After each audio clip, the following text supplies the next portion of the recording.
that was my whole prayer. I know she has a certain plan, but if it's not in your will, it's not that way. Like, regardless, at some point we have to remove ourselves. We can expect and want all these things, but if it's not what the Lord wants, who cares? Like, just because you had to take this route doesn't mean I'm not with you or I'm not in it.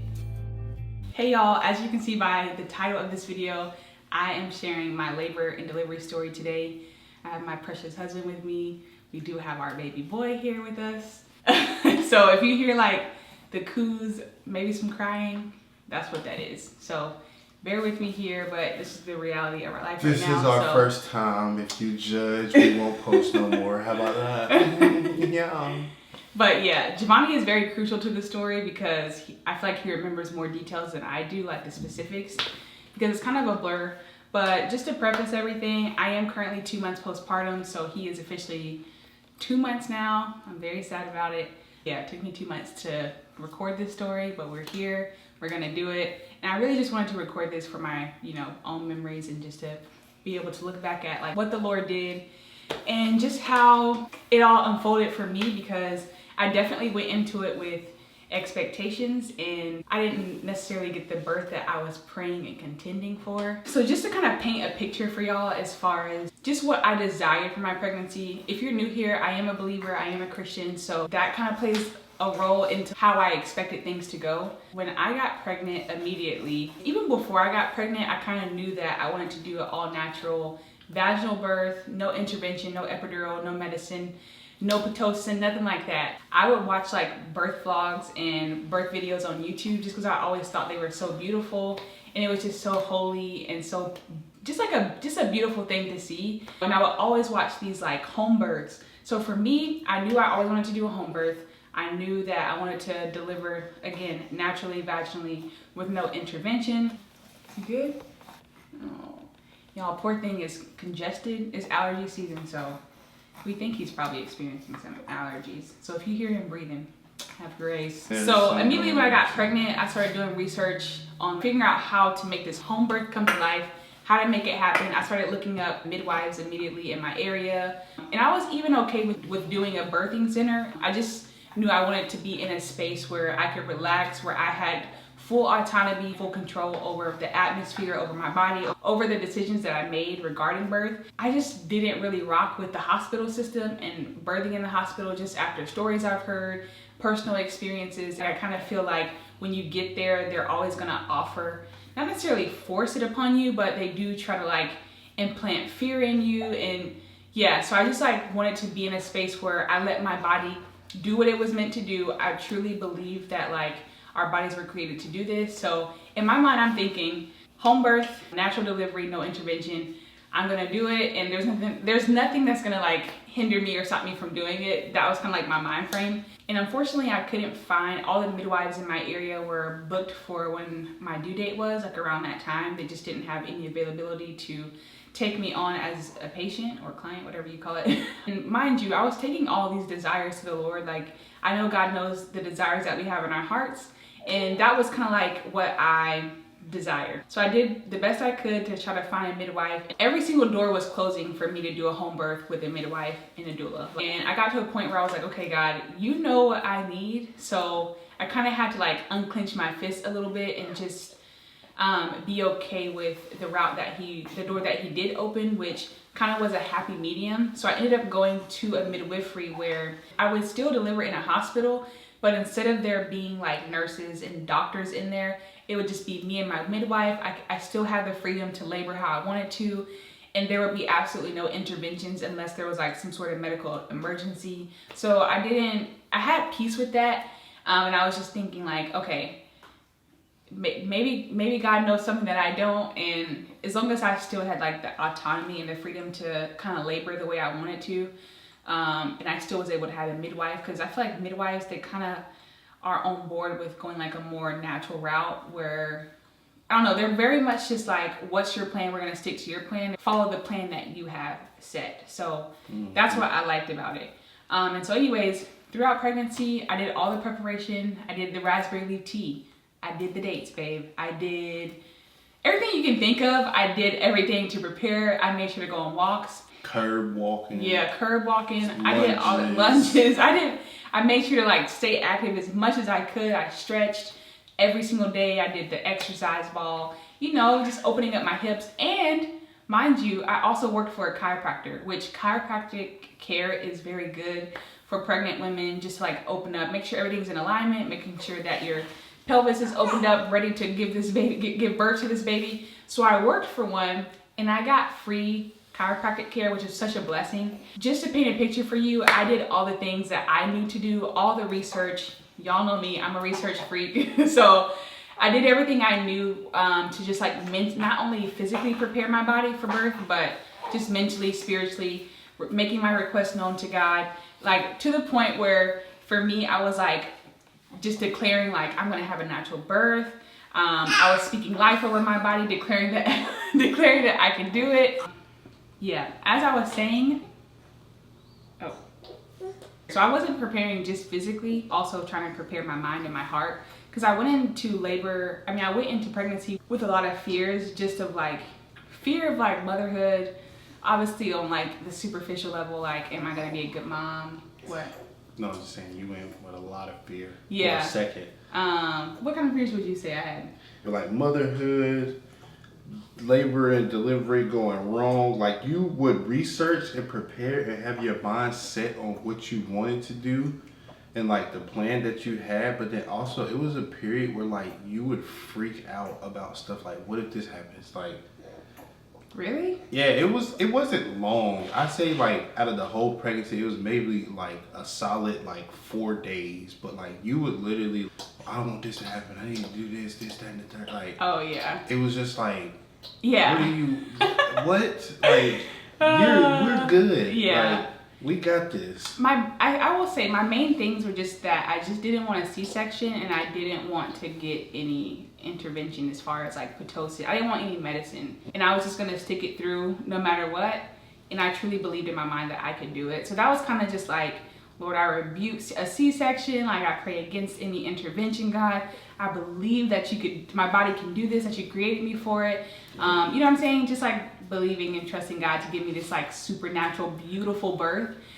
And I think for a lot of us, that's what we all kind of want and expect. Well, not all of us, but so I guess we can get right into like the actual birth story. And also just to say this, even leading up before I gave birth, at the beginning of the year in January, I had my friends come over to pray for me and pray over my birth and my labor and delivery specifically, just that things would go well, and just like speaking words of encouragement, speaking scripture, all that kind of stuff over me. And I also believe that I could do it just because I'm surrounded by women who have had like really beautiful birth stories, home births, all that kind of stuff.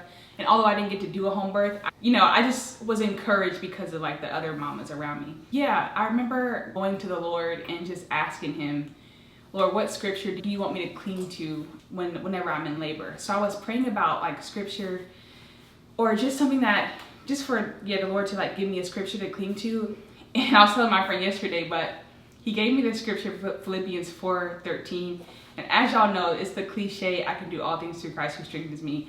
And when I think about that Bible verse, I always think about like basketball and football players, when you putting that in their bio. Mm-hmm. So I was just kind of like, I kind of was just like, why is God giving me that scripture? But it makes sense because it's like, okay, of course I'm going to be experiencing like the worst pain of my life. So I'm going to need to believe that I can do all things through Christ. I'm just thinking like, okay, that verse makes sense. I'm just going to need his strength in labor. So anyways, he gave me that scripture to cling to. And so I did all the things, put my friends in a group chat.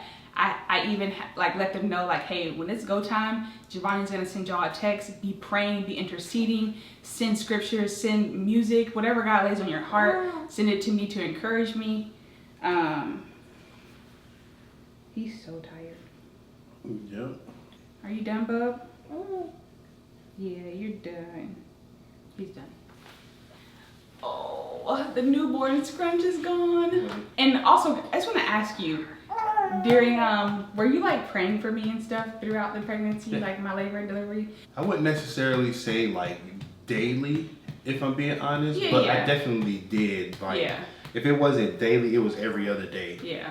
And then when it got to like the last month, that's when I was like, okay, it's real. Yeah, Like, it's about to happen. we gotta lock in. Yeah. Like, you know what I'm saying? Even if you didn't see, like, it was a few times where I prayed over you in your sleep. You was knocked out, smacked. Ooh, good bird, bub. You was smacked, sleeping, and I'm just over there like, hey.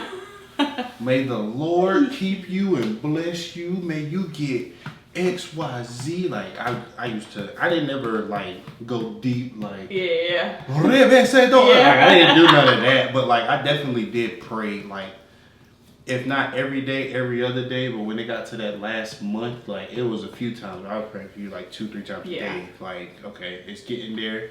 But me on the back burner being like, I'm like, this is what she wants, this is what she desires. If it's in your will for her, give it to her. If not, help me to be able to withstand her emotion and not being able to get what she wants, but still being, like, there for her to help her through a completely different thing.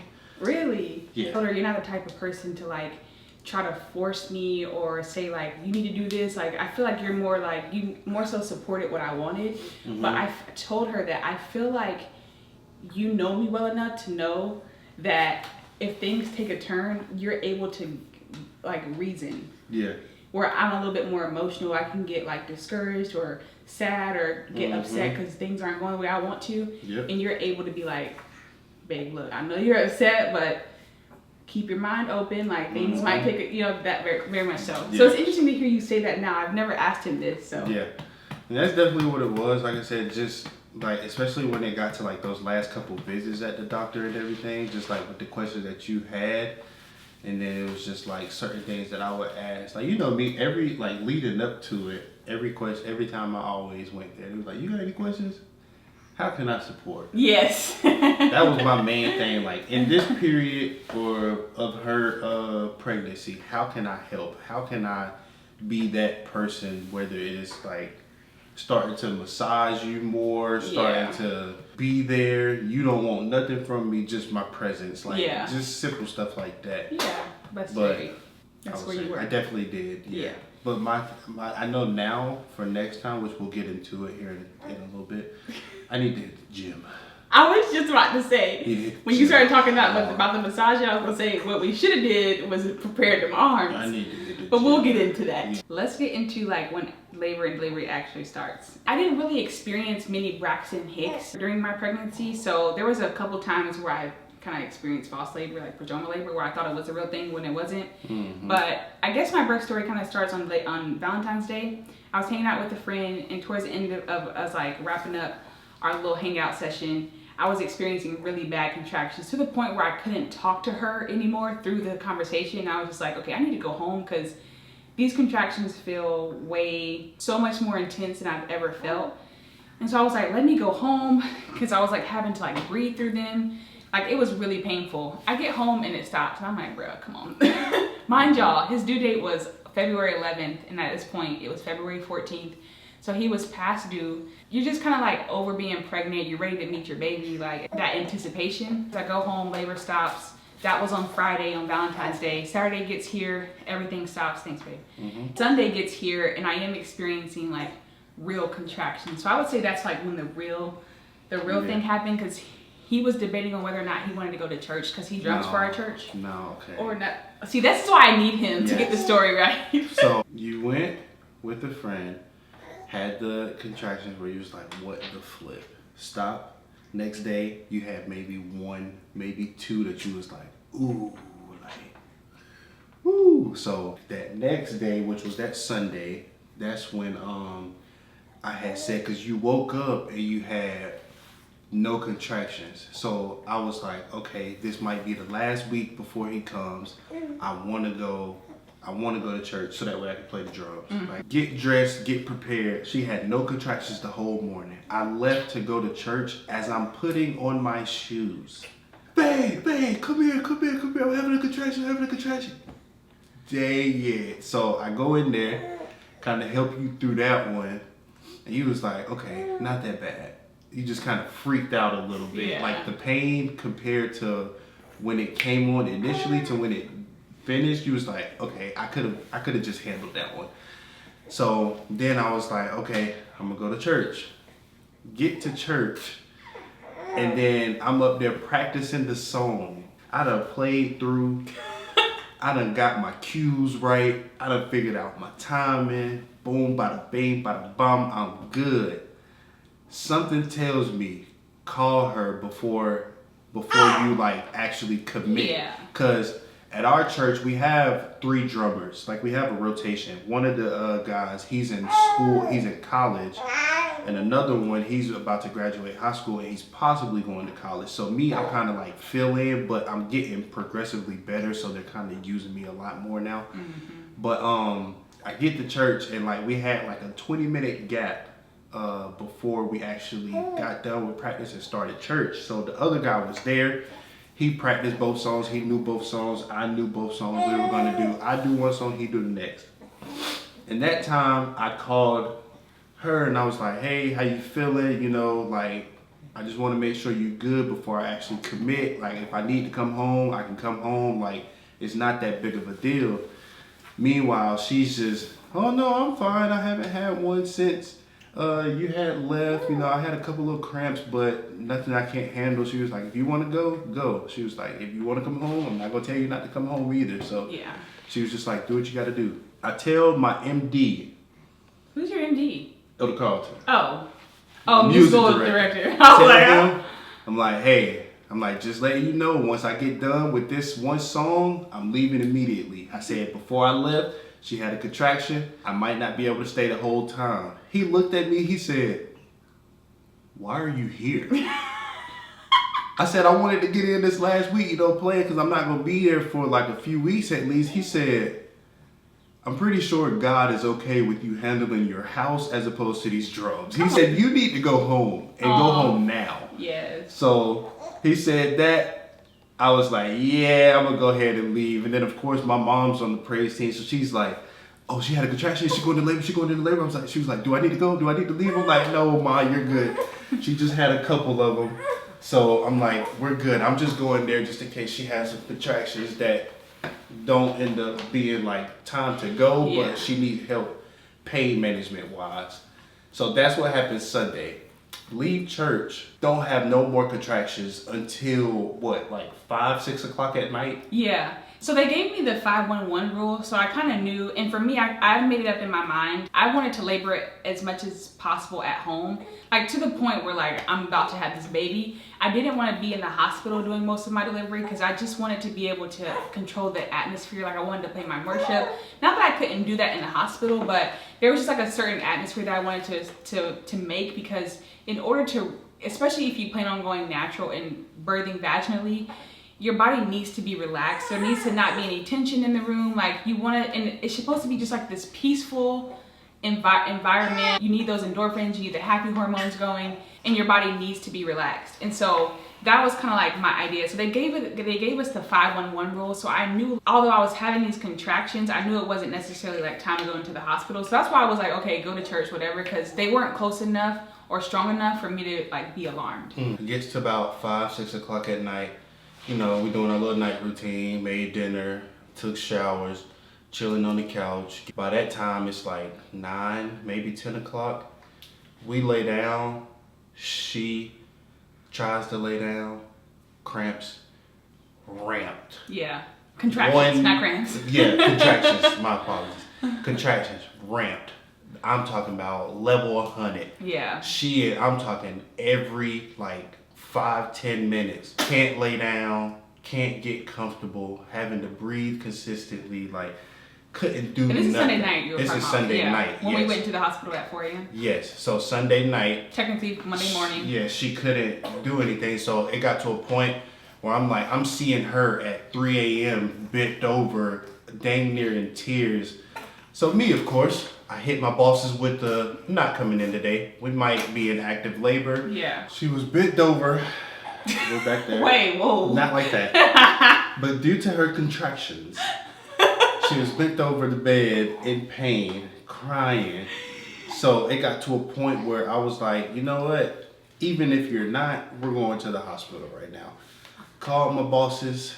Well, I didn't call them because it was like 3, 4 o'clock in the morning. Sent them a text and told them that I wouldn't be coming in. I said, this might be the start or possibility of us going into labor. So I said, I'm gonna go ahead and start my 2 weeks from today. I don't care, I'm starting it, I'm not coming in. Early, Sunday night, early Monday morning, it was like 4 o'clock in the morning. We got there like 4:30 maybe, 4:45-ish. Go there, she's having a tough time even making it up because they still back and forth. I had to keep pausing.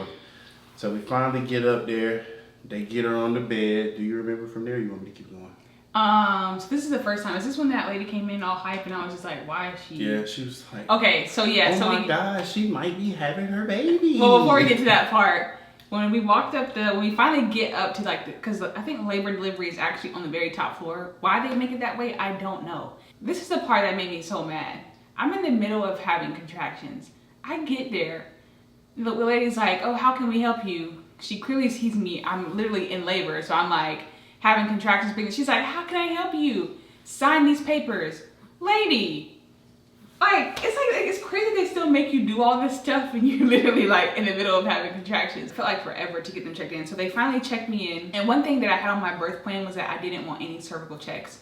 Because again, I did a lot of research, watched a lot of different labor and delivery experiences. And from what I know, a lot of times intervention, like when you have so many like different interventions while you're laboring, it can really interrupt the flow of like your mind, and I just wanted to like be able to focus, whatever, and I just didn't want any cervical checks for multiple reasons.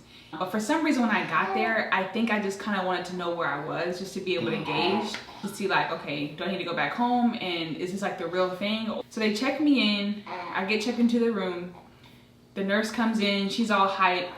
She's in the best mood, but she came in there like joking around during contractions. You were not having. And she was like asking me all these questions, like, "Oh, girl, like how you?" And I'm like, "Lady, please, I beg, please stop talking to me." You know what I'm saying? In hindsight, I'm grateful she was in a good mood, but in the midst of it, I'm like, "Girl, please." So they check me, and I'm only at 2 centimeters.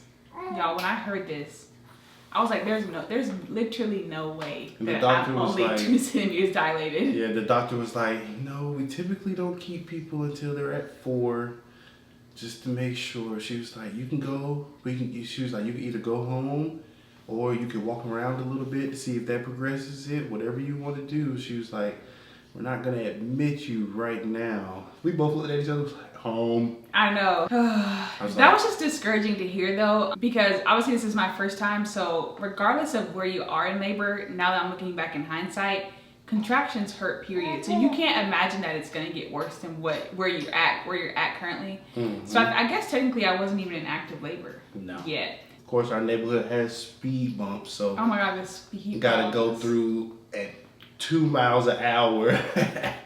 But we finally make it home, eat, do what we can. She just tries to rest. Yeah, so I just try to rest. I try to like, do my little exercise ball, do my little hip openers, do all the things that I can. I'm like laboring through all of Monday.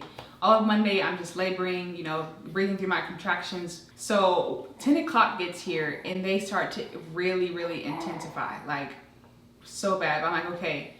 In my mind, I'm thinking, okay, I was only 2 centimeters dilated. I'm thinking by this point, the way that these contractions had intensified, I'm like, I gotta at least be at like a 5, 6. Like, there's no way that things have not progressed. So I did my best to just labor at home. Again, mind you, just to remind you, I was gonna labor as much as I can at home, like literally to the point where like I felt like the baby might be coming or I could not like talk through them. So that was kind of like my gauge of when we were gonna leave to go again. And we already had our hospital bags packed, like we were prepared. So I was like, I'm gonna labor as much as I can. So 10 o'clock gets here, I'm like watching YouTube videos, I'm breathing as much as I can. And they just get so bad. So I would say from like 10 p.m. to 12 a.m., every minute, every 2 minutes, I'm screaming at Giovanni, squeeze my hips. Like I needed that counter pressure. So that's when the pain started for him. Yeah. That's when things began to like really ramp up, was at 10 p.m. Monday night. I have really good breath control, would you say? Like I'm really just like, y'all know the whole like groaning, like I knew how to breathe properly. It got to a point, I don't know what time we left Tuesday night or Tuesday morning. I think it was 4 a.m. again. From 10 to 12 a.m., the contractions just really like ramp up, they intensify, they get closer together. I think by the time in the middle of the night, I literally could not sleep. Like he was literally helping me through these contractions probably every 5 minutes. There would be some times where the contraction would come, it would stop, and then another one would start right back up again. So they were getting really close. And so I was starting to remember that 511 rule. So that whole thing was happening. And so I think 4 a.m. gets here and Giovanni's like, we're going to the hospital. Like, we're not doing this. Like, we're gonna go and, you know, I brush my teeth, I take a shower because I'm trying to be as clean as possible because I'm like, you know, things about to get real messy. And so we get into the car, could not even talk to Giovanni barely. We get to the hospital. No, you did, because it was one time where I was like, man, we need to go, because like you had just had a bad contraction. Of course it was right as it was pulling out the neighborhood. I hit that last speed bump out the neighborhood. You looked at me, you was like, why are you driving so fast? I'm like, I gotta go. She was like, you need to slow down. I'm like, no.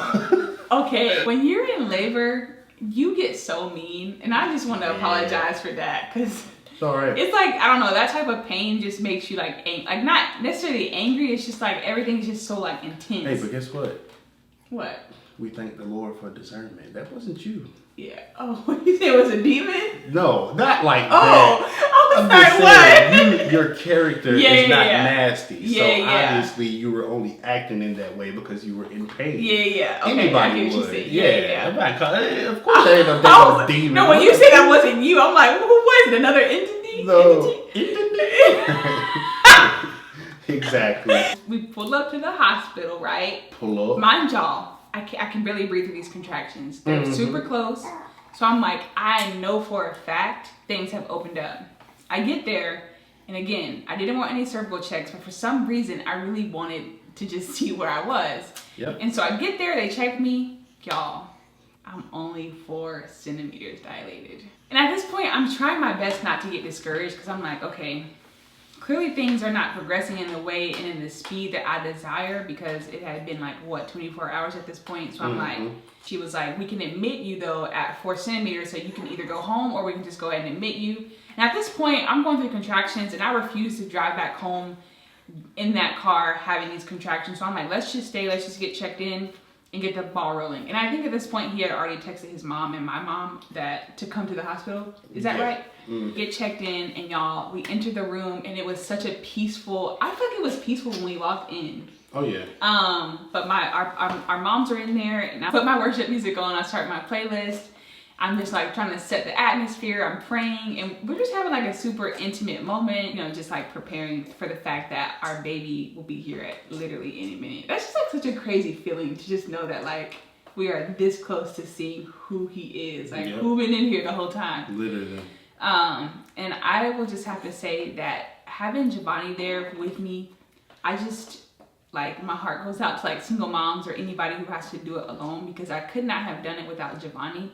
Like, genuinely, like, I don't think I would have survived. And the biggest role that he played was the counter pressure. And I didn't realize this, but I look at the vlogs, y'all, the vlog clips, and you'll see it in like the actual labor and delivery vlog.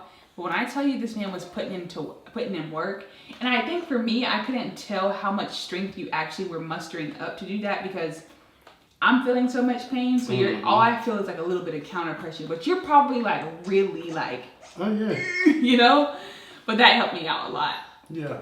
It got so bad to the point my arms was cramping. I was like, man, I literally, like, if I do this again, I'm gonna snap a bone. Yeah. Like, I had no strength in my muscle. Like, that was just all bone against bone, squeeze until you can't I just anymore. feel so bad for you. I did not let Giovanni leave my side the whole time. Like, I didn't want him to leave me. Like, he had to be there for every contraction, or I would not have made it through. As we get there at 4 a.m., I labor throughout the morning, and about 7 a.m., if my midwife is there, she gets there, she's like checking in on me, and it's just me, the midwife, Giovanni, and our moms. I look at my midwife and I'm like, okay, I need some sort of pain relief. So I get in the shower, because that is like another way to like get like some natural pain relief. So I get in the shower, and she was like, don't be in here too long because we don't want things to slow down. So I get in there and we're just like worshiping the Lord, you know, like praying, all that kind of stuff. He's just by my side. Playlist going, max volume on the speaker, we don't care. The lights are off in the bathroom. But I knew that we were in good hands because our midwife, like, Why did I just say that? So country. Our midwife. Our midwife. She like we were playing. I can't remember what song specifically it was. It was we were playing Pure by Channel Moore. Oh, probably yeah. Okay, so I know or Promises or something like that. I knew it was a Channel Moore. It was song, Channel Moore. But she our was midwife came in and she literally was in the shower checking on her. The song was playing. She's sitting there screaming, hollering. The midwife is just singing along with the with song. the worship. And she could sing too. Shout out Brittany. Shout out yes. Brittany, bro. Brittany was like the GOAT. Literally the GOAT. She even like it was time for her shift change and she stayed another hour and a half. Yeah. Like, Brittany I feel like she was low key. They have to be professional, but I feel like the Lord was guiding her on like how to handle me because there were certain moments where she would say certain things to me to like encourage me, whatever. And I'll get to all of that. But one thing, oh, he's so cute. But one thing that I prayed for too, that was on like my prayer list that I sent to the group chat to my girls, was for them to pray about my midwife, because with the midwifery that I went through, you weren't able to choose which midwife was with you. It just kind of was whoever was on call that day. I was just like, Lord, give me the midwife that I need. That in itself was an answered prayer. And I feel like God showed up in little ways like that, where he was like, I got you. Like, you know, I'm gonna give you who you need. So Brittany was the best. So anyways, I get in the shower, Brittany comes and checks on us, and it's like 3 hours later. And we didn't know. I was like, what time is it? She was like, girl, you've been in here for 3 hours. I was only supposed to let you be in here for 2. But she was like, no, actually she came in at the 2-hour mark and she let me go for another hour. Yeah, because they had you standing up for like 2 to 3 hours when I first got there. You weren't able to like sit down through your contractions. And she was like checking me periodically, so she was like, she made me stand up just to make sure things, you know, kept moving. Because when I was in the shower, I was on the exercise ball the whole time, just like moving and just like letting the water like wash over me down my back. I have a video clip that I can show, but it's like 11 a.m. at this point. I get out the tub finally, and y'all, mind y'all, although I was in the most excruciating pain that I ever felt in my life, we were in a silly, goofy mood. Like Giovanni, like when we got out, I walked out of the shower and my parents were out there. Our parents were out there. And I walk out and I'm like, hey y'all, like a contraction had stuff, and I'm like, hey, and they're like, hey girl, how you doing? Giovanni had like Nerf guns, like we were cracking jokes the whole time. It was a good time. Like it was such an intense time when the contractions were there, but in the middle of them, I'm like cracking jokes, I'm being silly, I'm being goofy. Man, let me tell y'all how goofy she was. She had a contraction, was there for about a solid minute 30. I'm talking about apply pressure, like I can't, ooh, like bad. This girl gets done with the contraction, sits up, puts her hair back and says, that's a wrap. Gets to talking like nothing just happened, bro. Like that's the type of I was like, that's a wrap on that one. That's the type of atmosphere it was. No, it wasn't that. I said, and scene. Yeah, it was that. You said that's a wrap on a different one too, but it was a very good atmosphere. Like it was peaceful, it was Holy Spirit filled, it was very just like serene, but it was also very lighthearted, like in between the contractions. So they did have the tub, but she wouldn't let me get in there until I reached at least 7 centimeters. So just to kind of give y'all some context, after I got out of the shower, I'm laboring as much as I can, and I think around like 3 or 4 p.m. she comes in to check me again. Because again, I'm just like, okay, where am I at? There's no way that I haven't progressed because things are still intensifying. They're still very consistent. She checks me and Brittany gives me this look. We make eye contact and I look at her and I just knew, I was like, bruh, if it's gonna discourage me, I don't even wanna know. We make eye contact and I'm like, is it gonna discourage me? She was like, She was like, no, it's not bad, but she's like, it might not be what you want to hear. Yeah, that's what she said. And that's when you went from a 4 to a 5. Yeah. She was like, you're only at a 5. So at this point, I'm starting to get tired and exhausted, but again, I was like mentally just like trying to stay strong because I was gonna like, I didn't care. I was gonna labor regardless. It's like, it don't matter how exhausted you get, like you're gonna labor for as long as until your baby gets here. So it's like, you kind of just have to mentally be like, okay, keep pushing through each and every contraction. So she looked at me and was like, okay, let's switch gears here. Mind you, my water had not broken yet, which I really wanted everything to kind of happen in a sequence of events, like in an order. Like I wanted to lose my mucus plug, then I wanted my water to break, and then I wanted to start, active labor. But it did not happen that way. My water did not break at all. So at this point, she breaks it for me because she was like, this should speed things up. She was like, I'm gonna warn you, your contractions are gonna intensify. They're gonna get worse than what they are. And I look at her and I'm like, worse than what they are? Like, how can anything be worse than what I'm already feeling? And she was like, they're gonna get closer together, and they're gonna intensify. So I was like, all right, bet. So they break my water, gush of water comes rushing out. Yeah. And I'm sitting on the exercise ball. She recommends that I'm like, I stay moving. So I'm on the exercise ball. I'm just laboring. That's at like 3 or 4 p.m. It was like 4:30. Like 4:30. And so, yeah, I'm laboring. 6 o'clock gets here. She checks me because, again, things are intensifying. Like, I don't know if they were necessarily intensifying or if in my mind they just felt more intense just because I was so tired. Now, looking back in hindsight, they probably weren't getting worse. I just was like, you didn't have the full strength. The strength to like withstand where I was. And so, because if you think about it, like we went there Monday morning. You didn't really sleep since Monday morning. Oh yeah, I hadn't slept for really. 24 hours at this point. It was Sunday night that you started feeling it bad. You didn't really sleep that Monday. You barely, I think you probably got 4 hours of sleep. Yeah, totally. Monday, and then. Yeah, like you was running off of it. So yeah, that's also true. That's a good point. I'm also running off no sleep. So yeah. Gosh, that is such it's like literally giving birth. I didn't understand it before I became a mom, but when they say that like giving birth is like running a marathon, it is so true. Like it takes so much strength. 6 o'clock rolls around. Brittany came back in. I asked her to check me because I was so desperate to get in the water at this point. Like I just wanted to get in the tub. Y'all, he's staring at me. So if I keep looking down, it's because we're sane. All right, let's show our family. Can you show them your smile? Can you show them? Oh, that precious boy. Hi. Okay, come on, we gotta finish, puppy. After breaking the water. Things certainly, well, I tell y'all, she was not playing about those. No, what's crazy is she broke that it. First contraction afterwards. No, the first contraction, you took it. Okay. The first one, you was like, oh, she's supposed to intensify?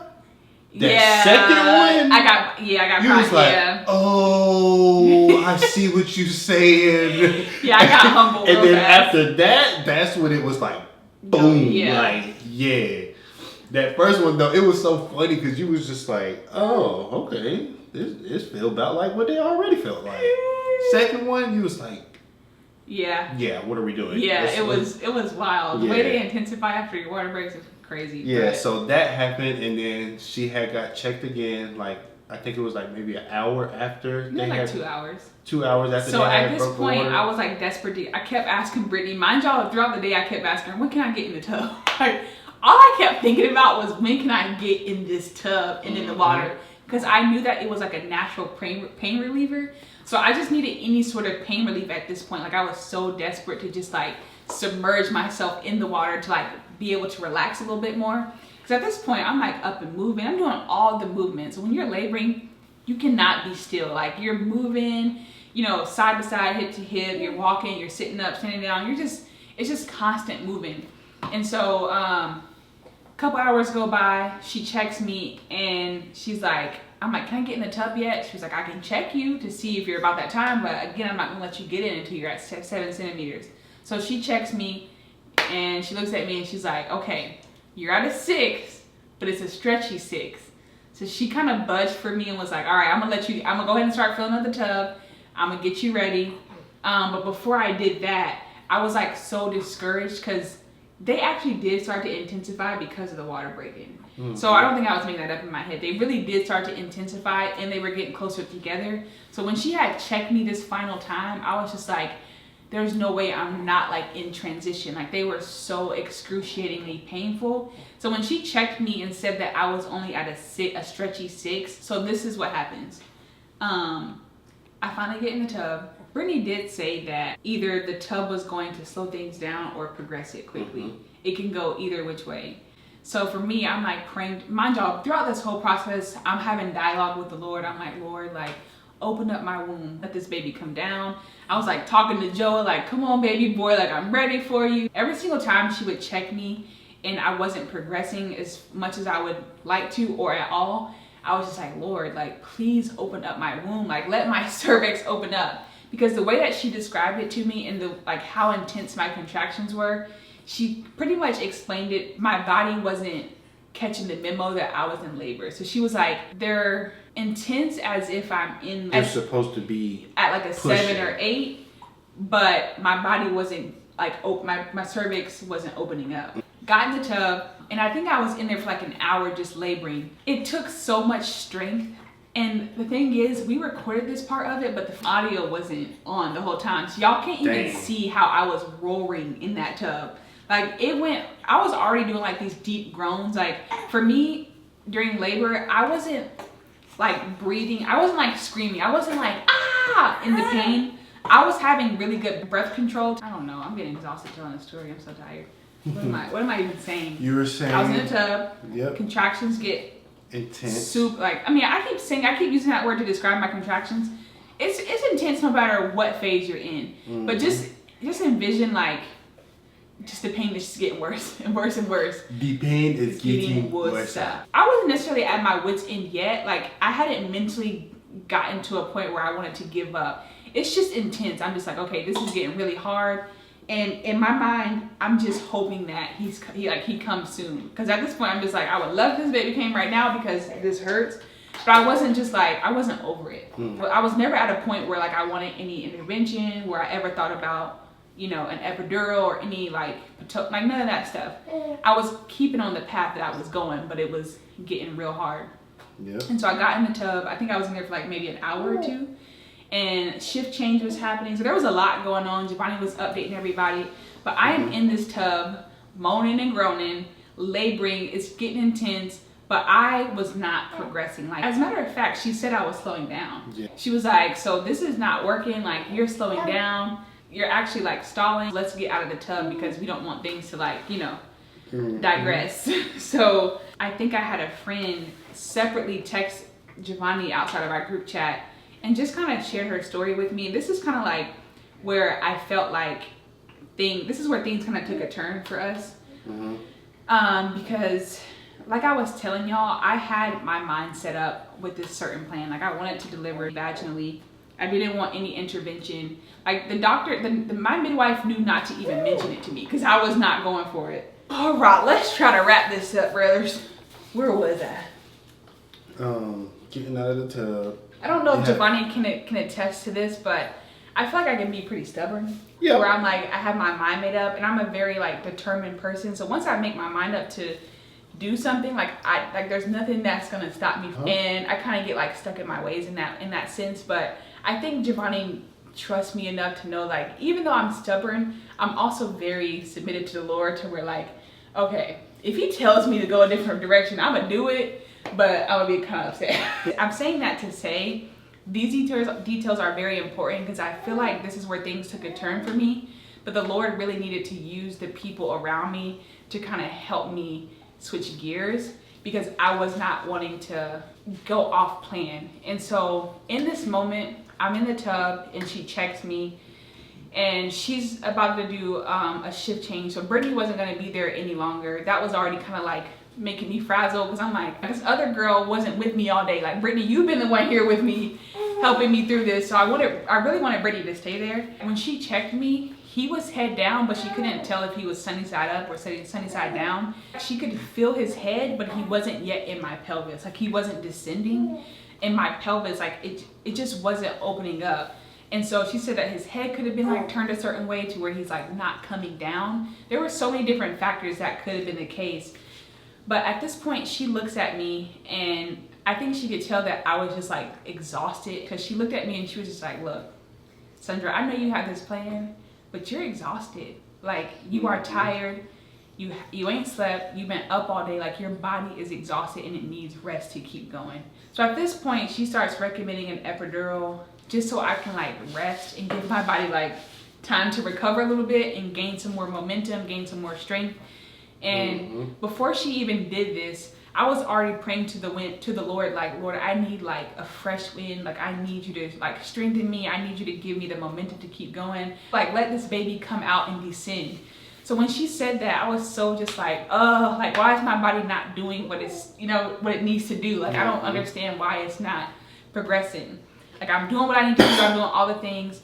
So she recommended epidural, and she was just trying to like get into my mind. Like, she pretty much said in that moment the words that I needed to hear, because I like was like at a wall mentally where I was just like, I don't want to hear anything about no epidural. Like, I'm going to keep going. But when she looked at me and said I'm exhausted, my heart kind of started to soften, because I was like, in my head I was just like, yeah, I am very exhausted. And then she hit you with the, I did this too. Like, yeah. I was the same as you. I wanted to do a certain way, but I got the epidural. It doesn't make you any less of a mom. Yeah. That's what she said to me. She was like, it doesn't make you any less of a mom. Like, you didn't fail. Like, if you get the epidural, you're still like incredible. Like, you've been laboring all day. She was like, I know plenty of women that wouldn't have even made it past the first 2 hours. And she was like, here you are going on a full 24. Yeah. She was like, you did with all that you could do. Yeah, she was just like, that's what she said. She's like, you did everything that you can do. And I was like, well, is there anything else I can do? Like, more, like, what can I do?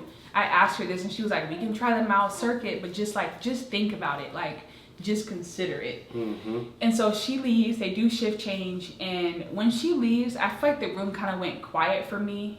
I don't know if it actually physically went quiet, but I feel like it was like just me and the Lord at this moment, because I was just like so desperately wanting things to turn out the way that I wanted to, but I was also met with the fact that my body wasn't doing what it was supposed to be doing, and things weren't progressing in the direction that I thought.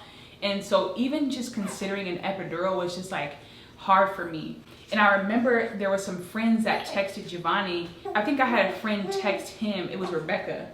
She texted him separately and was like, hey, I just wanted to like send you this. I felt like to send you this, but I just felt led to share that I was like Sandra. I wanted to have an all-natural birth. I wanted to labor with no intervention, but I got the epidural, and I don't regret that decision one bit. Like, my baby was still healthy. Like, I had no issues. Like, I just want to share this just to encourage her. Mm-hmm. And for me, like, again, I didn't necessarily want to hear this because I wanted to just do it my way. But this is the point where things took a turn for me, because in this moment, like I said, everything went quiet, and I was just like talking to the Lord like, okay, God, what do you want me to do here?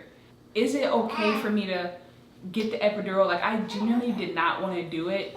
And then I remember the Lord asked me, and this is what broke me. I don't even know if I've shared this with you. The Lord asked me, he said, who are you trying to prove something to? And when he said that, like, I really had to be honest with myself in that moment. And I think I started like crying a little bit, like getting teary-eyed, because for me, if I can be quite honest, I think I was trying to prove something to myself, that I just wanted to prove to myself that I could do it. You know, I could get through it with no medicine.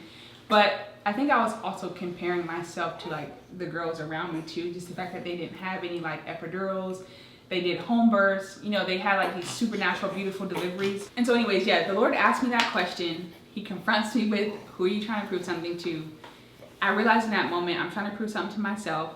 And I think I was subconsciously trying to prove it to everyone else around me, whether that be like, you know, the people in the room, or just to my friends and family, that like, I had this natural, beautiful birth, and I did it without an epidural. So it could have been something that was rooted in pride as well, where I just wanted to like prove that I could do it, and that God gave me this beautiful story, this beautiful birth that I prayed for. When he met me with that question, and I was able to get real raw and honest with myself and with him, I feel like that's when my heart softened, and I was just like, I feel like the Lord just gave me this wave of peace that it was okay to get the epidural. Also praying like, Lord, if you want me to get the epidural, if this is okay, like, please just give me the peace to get it. Like, I don't want to get it and not have peace. Because another thing too, not just from a medical standpoint did I not want the epidural, I think I was like fearful of it too. Like, who wants to get a big needle stuck in their back? Like, who wants to go through all of that? I've heard stories of like women being like paralyzed or having back pain for the rest of their life because of it. So I just didn't want no parts. But eventually I ended up accepting the epidural, and immediately when I said yes to it, I felt this peace come over me. But I was still low-key terrified, but I was also like ready for it. I was just like, I don't know, something in my mind switched. I was ready. like, he was like, when are they going to be in here? Yes, like, he was like, they need to come about now. 30 minutes. You said 30 minutes? I've been told you I was going to do it. You know you have 30 minutes. 30, yes. But they did come a lot quicker than 30 minutes. They did. It was about 19. Yeah. 19 minutes. 19 minutes is crazy. And as soon as I made that decision, y'all, my mind went from like crunchy mom, no, like don't even mention it to me, to like give me the epidural right now. So I get the epidural, worst pain in my entire life. You have to sit still. Like you literally can't move. So imagine like having the worst contractions of your life and having to be completely still to get the epidural. And he wouldn't wait for me to finish a contraction. He wasn't very nice, but... Yeah, but at the same time, if you think about it, there's no real way to time it. That's true. He could be I just wanted him to wait forever. to like, I was like, there's one coming, and he was like, okay, well sit still, like it doesn't matter.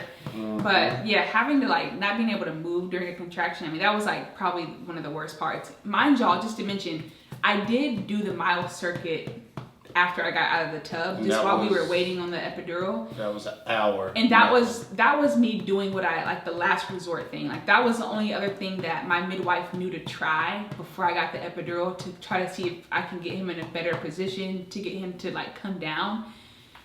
Worst, literally, I think at this point I was scaring my mom.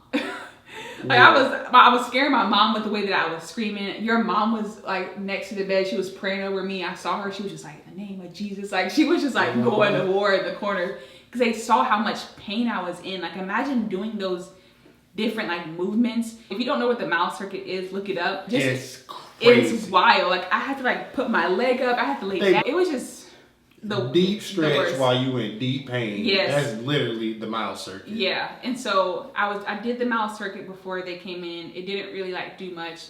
All it was just extra pain, but it didn't get him in the position that was like required for him to come down. And so I get the epidural.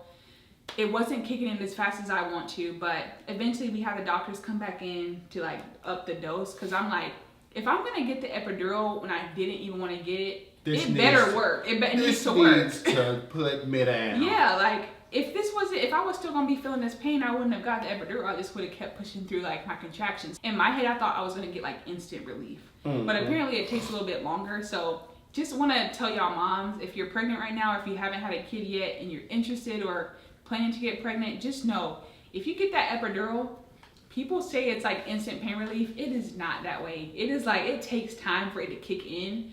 So I just want to like say that, because that was something that I did not know. Disclaimer. Because I remember looking at Giovanni and being like, babe, I still feel these contractions. Can you call them to come back in here? Like, what is going on? So they came back in and they flushed it with something, because I guess it didn't like go straight through. They had flushed it with something, and then not even 10 minutes later, you was like, okay, I feel the pressure, but not the pain. And then the next one came through, and you was like, oh yeah, cool. Yeah. Brittany looked at me before she left and was like, look, I still have full faith that you'll be able to deliver vaginally. And I was like, okay, bet. At this point, I'm like giving God, each time I'm having to unclench my fist a little bit more. So me getting the epidural was like, okay, God, I'm surrendering my plans to you. Not what I wanted, but I'll do it, whatever. I started to doze off a little bit. And all I remember, I don't know, Giovanni says I wasn't asleep for that long. And all I can remember is that they kept coming in and they kept flipping me over. And he'll explain a little bit more, but before he starts to explain, all I remember is they flipped me at least like 20 times. I was getting so aggravated. It wasn't 20. No, it literally was like 20 times. It wasn't 20. Well, maybe. It was a solid. Well, they kept coming in and be like, I'm so sorry, sweetie, but we have to flip you again. You know, we're seeing something on the monitor, blah, blah, blah. So I'm in here, I'm trying to doze off, I'm trying to get rest, but I'm like, y'all keep coming in here, turning me over. I'm trying to get some rest. I doze off a little bit and I get woken up because I hear the word C-section. So I immediately pop up and I open one eye because I'm asleep. And I'm like, C-section. Like, you know what, Lord? I'm tired. You're going to have to handle it. Because I don't know why this doctor is in here talking to Giovanni and I hear the word C-section. But you're going to have to handle it because, Lord, you know that's not what I want. So whatever is happening, I was too tired to like get up and like question. I knew Giovanni was talking to the doctor and I knew that he knew what I wanted. So I just kind of trusted him to, you know, figure it out. So you can explain what was going on during the time. Okay, so from the time of her getting the epidural to like it actually kicking in and her being able to go to sleep. So they had her hooked up. You want to switch? Yeah. Had her hooked up with also a baby monitor monitoring him. So during the contractions that she was having, because obviously the epidural doesn't stop the contractions, it just builds up her tolerance for it. So during that time, she was having the contractions still, but on the inside, his heart rate was dropping like just about, if not every other contraction that she had. So that was like a concern for them because they were like, if his heart rate drops before the contraction comes, but then it maintains, then they're not like super worried about it. But then they were like, if his heart rate drops after the contraction or like during into after the contraction, then they were like, that's an issue. Yeah. And that's what his was doing. So basically the way they explained it was like, okay, babies, they try to have a baseline heart rate of 130 to 140. That's like their typical gauge. If he drops down to 120, we're not really super worried about it. If he drops down to 110, it's not a major issue, but we're gonna obviously look at it. But if he drops to 100 or below, we don't care what your plan is.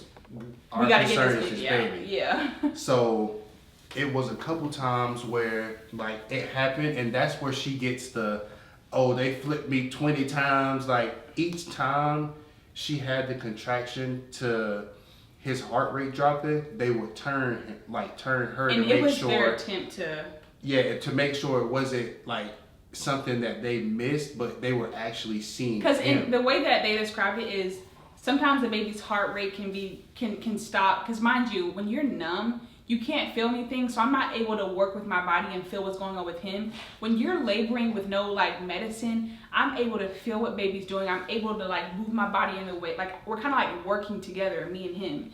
And so when under that epidural, what was happening was they explained it like his heart rate could be dropping to many factors. It could be like he's grabbing onto the cord. Mm-hmm. It could be my position, because I had to lay down at this point with the epidural. You can't get up and move because your legs are literally numb, so you have to lay down. So it could have been the fact that I was laying down and not moving. There were so many different factors to why his heart rate was. Yeah. So, but yeah, that was the purpose of them moving me around, just to make sure it wasn't like anything that was going on with my body. They were trying to gauge whether it was like him. Is this like an emergency or what? And that's when she was discussing like, okay, there's a possibility that there could be a C-section. We've seen his heart rate, it's dropped way too many times. She was like, it could just be our monitor. It could be a lot of things that's going on, because there's some times where she'll have a contraction, his heart perfectly fine. Yeah. It went from that conversation to he's had a couple good ones. Hey, Bubby. He's had a couple good ones. He hasn't been dropping it here recently. We're good. Like, we'll just keep an eye on him. And I'm like, okay, he's doing better. I'm not worried. You know what I'm saying? Like, just said a quick little prayer. Like, hey, look, whatever happens, I know Sandra has a plan, but as the head of this household, we're getting this baby. Freak the plan. Like, she'll have to put up with me. I'll put up with whatever. But I'm like, at the end of the day, no matter which way, he has to come out. Now, if it comes to a problem where, you know what I'm saying, we'll figure that out. Yeah. But as of right now, if it's C-section or no baby, you're having a C-section. Right. Like, I don't care what you're talking about. Yeah. I got that information. I was like, no C-section, we good. Like, yeah. We were very hopeful. Just had a little scare. So I'm like, but now I feel good. Let me take a quick little nap. Yeah. And meanwhile, I'm praying like, Lord, whatever's going on with his heart, like, get it right. Yeah. That was at like, I want to say like 11:15. Yeah.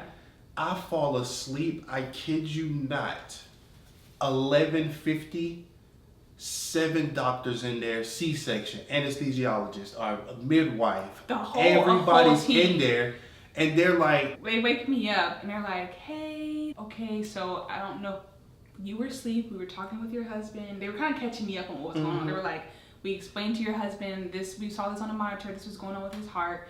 We tried to give it some time just to see if things would get better. And Giovanni's like on the floor asleep next to me. I get waking up to them like, you know, telling me all this. Pretty much what he said, just to sum it up, was he's in distress.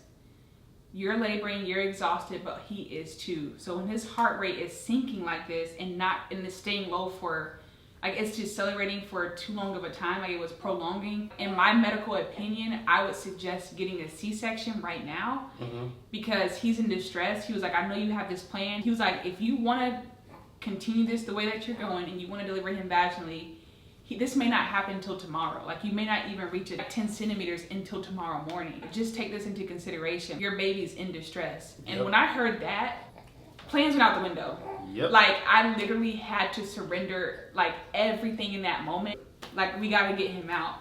Meanwhile, I was asleep for about the first 5 minutes of the conversation. I woke up seeing everybody was like, what just happened? Yeah, so I'm like trying to fill him in. I think when you wake up, I just look at you and was like, I'm gonna have to get a C-section. Is that what I said? Literally. He was like, I'm gonna have to get a C-section. You look so defeated, but then at the same time, your defeated face looked like a peace face. You probably didn't feel peace, but at the same time, compared to what you looked like throughout the whole day, you were the most, just even you saying it, like it was, for me personally, I didn't look at it as like oh dang, like I feel so bad for her. It was like oh, now she's at peace with this decision. Yeah, like now we're good. Like this is what we came here for.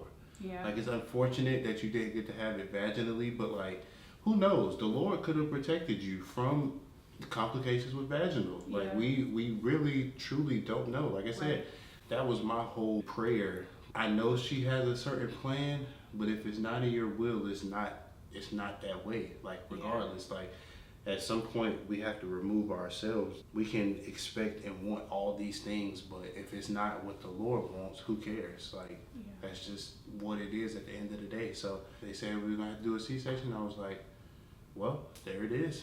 It's funny that he said that he saw peace over me in that moment because I felt such a peace that came over me in me surrendering my plans. In that moment, that's when all the dots began to connect as far as like the scripture that the Lord had given me.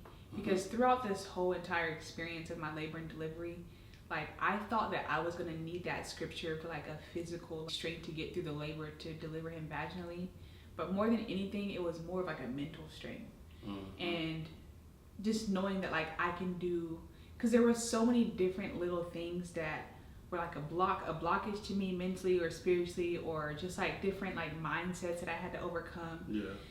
And just like my own stubbornness, I feel like I was also in my own way too, of just like things going as smoothly as I wanted them to go. So I just felt like that scripture really came into play, because when he said that I would have to get a C-section and I had to make that decision to surrender to that, I felt like this was like the Lord.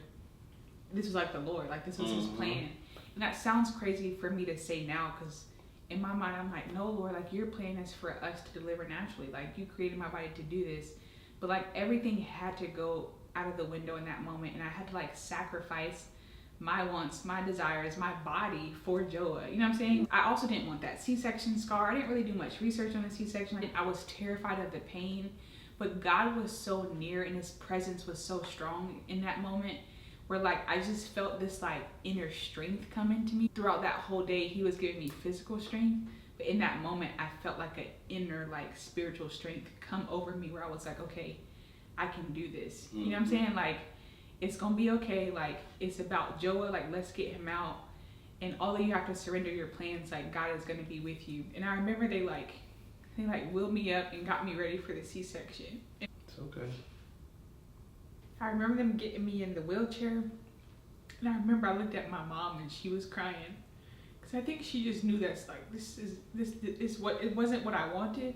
Again, I felt such an inner strength come into me, and I remember just looking at the nurses. They were like wheeling me down the hallway, and all I could think about was like, I just want to like make it out alive. I don't know why I had it in my mind that like if I had a C-section, something was gonna go terribly wrong. But it's probably because, again, I just like the stories that you hear of like women getting C-sections and they still feel the pain. And mind you, like they're cutting through 7 layers of skin, so it's like a major abdominal surgery. It's like not anything small. Like they're literally ripping you open to pull your baby out. And I just didn't want to feel any pain. Like I was terrified of feeling the pain. I was terrified of something happening to him or happening to me. And I remember just like begging my nurses, like, please take care of me. Like that's all I kept saying to them was like, please take care of me, please make sure nothing happens to me. But I felt such a peace simultaneously where God was just like, I got you, like I'm with you, like you're gonna be fine. And like just because you had to take this route doesn't mean I'm not with you or I'm not in it. I was just so grateful for that because I did feel his peace guiding me in every decision where I had to take a turn. Yeah. Whether it was like the epidural and then the C-section, like his peace was like a guide for me, and he really gave me a strength throughout the whole entire process. Whether it was me laboring, he gave me physical strength, mental strength, spiritual strength. You know, once I had to get the epidural, he gave me strength through that. Like just all these things, just so much like strength was in me. So anyways, they wheeled me down the hallway. I get ready, we get geared up. I had to go into the room first because they had to like sterilize everything, whatever. I think they gave you a suit to put on. Gave me like pretty much makeshift scrubs, basically. Had to wear a mask, a little hat, the shirt, pants, all of that. So they put me on the operating table. They cover me up so I can't see anything. It's just my head up. I remember just looking at the nurse being like, please make sure I don't feel anything. And the nurses there were so like incredible. And that even in itself was redemptive for me because during pregnancy, I had to go to the hospital and I had such a terrible experience. Like I hate hospitals already, but the doctor that was like talking to me just kept instilling all this fear and was like saying these things about, oh, you're gonna have to get induced and just all these things where I was just like, I hate the hospital. Mind you, this was gonna be the hospital I was delivering in. So I feel like the enemy really got in my head during pregnancy to where this experience was very redemptive in that sense. And because like the nurses just took such good care of me. They like gave me the medicine, some sort of numbing medicine to where you can't feel anything down below. So they asked me, they're like, do you feel anything? I was like, no, I'm good. And then the nurses came in and was like, hey honey, like do you want to play any music? Is there any music that would put you at ease? And so I told her worship. And this is where things got so beautiful for me because I'm sitting on that operating table, like stretched out. I'm kind of like in disbelief that I was like this was happening. Is this really how things are going right now? But it's kind of one of those things where you just mentally are just like, I just gotta do what I gotta do. Like there's no time to be all like, oh, I can't believe like there's no time for that. Like you kind of just have to grow up and be like, I'm doing what I gotta do. So I was kind of in that mindset of like, I'm doing what I gotta do, but I'm also like, I can't believe this is the way things are going. So I'm stretched out, I'm numb, they're ripping me open. I can feel them, I feel like tugging. Like you'll feel tugging, but you don't feel like actual sensation or feeling. Like you can't feel it, but you know they're doing something because your body's like jerking. So they're like cutting through my skin. And in this moment, me and Giovanni, we're sitting together, we're listening to worship music, and they cut me open, and all I remember was he pulls Joa out of my stomach and puts him over the sheet and was like, here's your son. And Joa just like cried for the first time, and I was just like, oh my God, he's here, like, and he's healthy. That's all that really mattered to me, bro. I was just like, okay, like we did it. It was just so beautiful because we were gonna name him Joa Joy, but instead of Joa Joy, we named him Joa Alaya, and Alaya means joy. It was just so beautiful because the song that was playing when he was born or when he came out was a song by Stephanie Gretzinger. She repeatedly says, my God, my joy, my delight. And she just kept saying, my God, my joy. And I was just like, what in the world? Because his name means joy. I just felt like the presence of God was just so heavy in that room for me personally. I don't know how you felt. Yeah, just peace. That's all I felt. But they showed us him. We're crying, and I think they invite you to come back. Yeah, I don't know what they basically to look at them. Got a couple pictures and then came back, and yes, I did boo-hoo cry. And literally, like when Giovanni went back there, all I can remember I was laying there and I was crying already just hearing the cry, but I didn't get to like actually see him. But Giovanni goes back, and all I remember is Giovanni came around the corner and sat next to me. He was just like, he's so beautiful, and just started like weeping. Yep. And that made me cry even harder because I was just like, oh my gosh, like Giovanni is having his own little moment.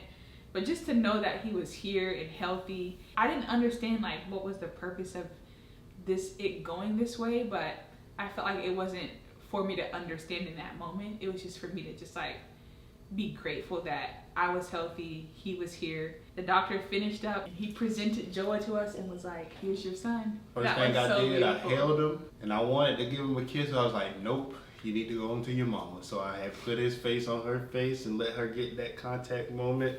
Because of course I had to take him back with me while they restitched her and got her together. So she was by herself without him for like what 20-ish minutes, like getting herself back stitched up, making sure she was good to go and all of that. I got to have that moment with Joa where I met him. Giovanni put his face on my face. It was such a beautiful moment. Giovanni leaves, goes back there with Joa. So you got to like really have those like first real moments with him. And so they stitch me up, and the nurses are in there like hyping me up, like, girl, this scar looks good. You won't even be able to see it. Just telling me how good the scar looks, how invisible it's gonna be once I heal. Finally get Will back, and I meet Joa and Giovanni. They put you in like this recovery room, and you have to stay there for at least I think an hour or two, just so they can make sure that you don't bleed out or have any complications after the surgery. So we got to do like skin to skin. I immediately put him on my boob and I nursed him. He latched perfectly. We was like, we don't know if he's doing this the right way. The doctor came in, seeing him. She was like, oh yeah, he's hungry. So yeah, that like started I immediately started our little breastfeeding journey, and it was just so beautiful just to like have our baby here. You know what I mean? Like, we finally got to see who was growing inside of me those 9 months. I went into it with such an expectation of like all natural, no intervention, literally praying against having a C-section, and it ended up being my exact story. And I feel like God had to use people to really help steer me in the way that he wanted me to go. And when I look back in hindsight, my birth, it was never about how I gave birth itself. I feel like God really used that to show me more of him. God will use certain situations to do what he needs to do in you. And he'll do whatever he needs to do that. And so for me, I feel like it was like a character development type of thing, where show his character and reveal things about who he is, and also just to reveal some things in me, like fears. Like, it wasn't necessarily like I needed to prove that I had physical strength to push this baby out. I think he needed to show me that like I mentally am able and capable of anything with him. Now I see in hindsight why he gave me that scripture, because I was going to need the strength to be able to make the decisions that I needed to make sure that he came out healthy and whole, even if it meant sacrificing, you know, my plans. It's funny we're talking about sacrifice on Good Friday. And that's literally how it felt. I saw this beautiful post about like C-sections, comparing it to like, you know, the death of Christ. Obviously we can't compare that, but I'm gonna put it in the link below, or in the description box, just so y'all can read it, because it's so beautiful. Happy Good Friday to y'all. And if you are about to give birth, or if you're pregnant, we just pray that you have a beautiful labor and delivery, no matter how it goes. But most importantly, I pray that God's will be done in your life. There's a scripture in Proverbs that says, in our hearts we make plans, but it is the will of the Lord that prevails. We make all these plans in our hearts and in our minds, but at the end of the day, it's going to be God's will that prevails. And sometimes it doesn't look the way that we want to. There's something that God is wanting to do through that. There's something he's wanting to teach you. But more importantly, there's something he wants to reveal about himself to you through that. And so just be encouraged that no matter, don't compare yourself to these birth stories. You know, definitely take your request to God. Bring to him the desires that you have. Bring to him your plan. Let him in on everything that you desire. But don't be discouraged if things don't go the way that you desired, because there's something he's wanting to do through that. And every birth story is beautiful, no matter what. Don't let nobody judge you or discourage you. Just want to encourage you, if you're a mom out there and you have this expectation, if you're like me, where you're like, I have this plan and I know my God, I know what he can do, and you believe that like he's gonna supernaturally give you this birth, and if things take a turn and go the way that mine went, you're not any less of a mom. You didn't fail. I have so much respect for mothers, period. I don't care how you give birth. I don't care if it's via C-section. I don't care if it's vaginally. Like, mothers are amazing, and you are so strong. You're more than capable of doing it, no matter how you do it. And God is with you in each story. Like, he's with moms who had to give C-sections, because most moms have C-sections not by choice. And I feel like that's a big misconception that I saw a lot before I had a baby, where it's like C-sections are just the easy way out. But stories like mine, it's like, no, we didn't want a C-section, and it's not, we didn't want the shortcut, but sometimes it's like medically necessary. And so I think God also had to like help me to have a a balanced view of birth in general. Extremes are not good, period. God wants you to be very balanced, where it's like, you don't want to be super anti, you know, C-section or medical intervention, because sometimes those things are necessary. Yep. But you also want to be super crunchy and holistic and all that kind of stuff, to where it can get unhealthy on both ends. Yeah. That's pretty much the birth story. We got a healthy baby boy. He's asleep right now, finally. It took us 6 times. Literally, this video is gonna be so long. And that's all because he wanted to do this. Grateful for my husband, grateful for his arms and his arm strength. Now we know for next time. Yeah. Yeah. So that's all for this video. That's our birth story. Hope you enjoyed. Hope it encouraged you in some sort of way. And I'll see you in my next video. Bye. Peace.